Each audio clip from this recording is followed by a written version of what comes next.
Hello everyone and welcome back. Today we're going to be looking at an interesting minimalist grand strategy game called War the Game, published by GabaGames.com.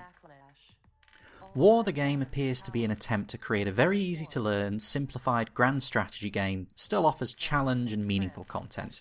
Unlike many other games that try to dumb themselves down to become accessible, War the Game is designed from the ground up to be easy to learn but harder to master. The control scheme is very inventive, and while counterintuitive to what strategy gamers may expect, once you get your head around the system, it works reasonably well. Many of the control options feel very touchscreen orientated. For example, selection is not driven by a box drag, but rather a click and hold, dragging the mouse over the units you want to command. Panning of the map is done automatically as your cursor approaches the edges, and the effect is amplified if you zoom further out. While I'm not sure that these non-standard controls really add to the game, once you get used to them, they work nicely, and in my opinion, it doesn't really detract from the experience. Gameflow is built around a set of scenarios. Build units at cities, move them, if they encounter enemy units, then a fight breaks out. As is common in grand strategy games, you don't have direct control over the fight, but you can help by piling in extra units. In a very interesting twist, units all have the same combat strength, but differ in terms of mobility and other special abilities. For example, one armoured battalion versus one infantry battalion will probably end in a near stalemate. However, the armour can move much more quickly, and so can be used to pin other units in place while the bulk of your forces arrive to tip the balance. This means positioning and control of multiple units is important. Infantry, on the other hand, double their strength when dug in at outposts or cities, and are also the only unit that can actually capture them. Sadly, without transports, infantry are also very slow. Another interesting departure is that the game is in real time, and there's also no pause option. Instead, spacebar briefly accelerates time, so that your slow-moving units can be shifted quickly. I'm not sure on this decision, as I like time to carefully consider my options. That said, the rest of the game's design very much feels like it's almost rushing you.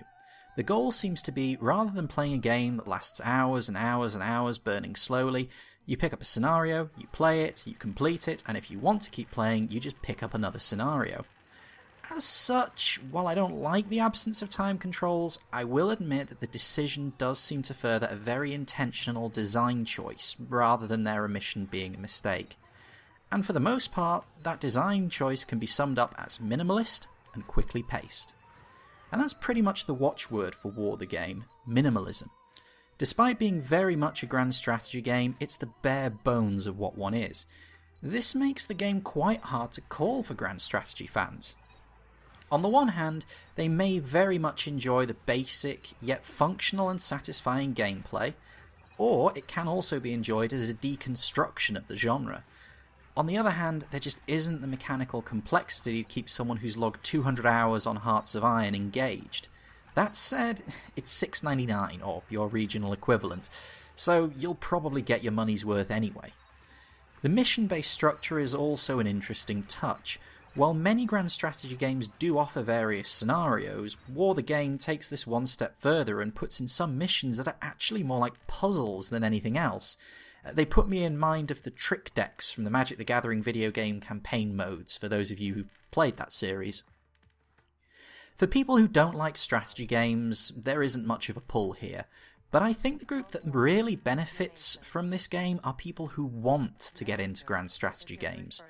War the Game, as I've said, is very basic, and while the control scheme is different, the core concepts and ideas are the same. It's about metagame planning, the positioning of assets, and the occasional bit of micromanagement where the war needs it. Those key elements that differentiate grand strategy from just standard real-time strategy are present.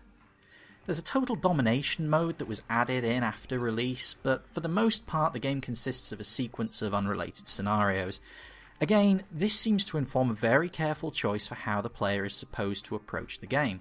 Plus, the fact that the developers added in something that the fans really wanted, even though they didn't really feel it fitted with the game, is a good sign, and they incorporated it in a way where, if you agree with the developers' goals regarding the game's flow, you don't need to play the world domination mode. The game's presentation is also very much worthy of note. Obviously, it's not a AAA polished 4K treat with advanced rendering and lighting effects, but it has a very unique charm all of its own. The fact the game takes place on an actual globe is a very nice touch, and the fact that you can see this globe moving through space with the sun and the moon is also quite pretty. It doesn't really serve much for the gameplay, but it's a very nice affectation. There are also 3 different projection modes. There's monochromatic for people who enjoy gaming on what looks like an infrared display screen. Admittedly, this does look cool, just not really that good for actual gameplay.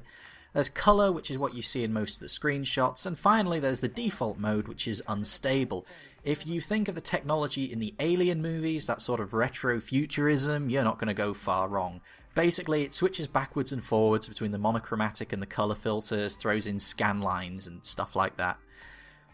All in all, War the Game is a solid little title. It's well conceived, it's well designed, and it's well built.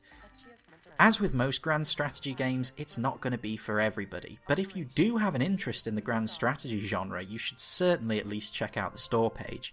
And if you've tried playing something like Crusader Kings 2, Europa Universalis, or Hearts of Iron and just couldn't get into it, but really wish that you could, well, this is probably going to be the game for you. But for now, I'm Evis T, signing off.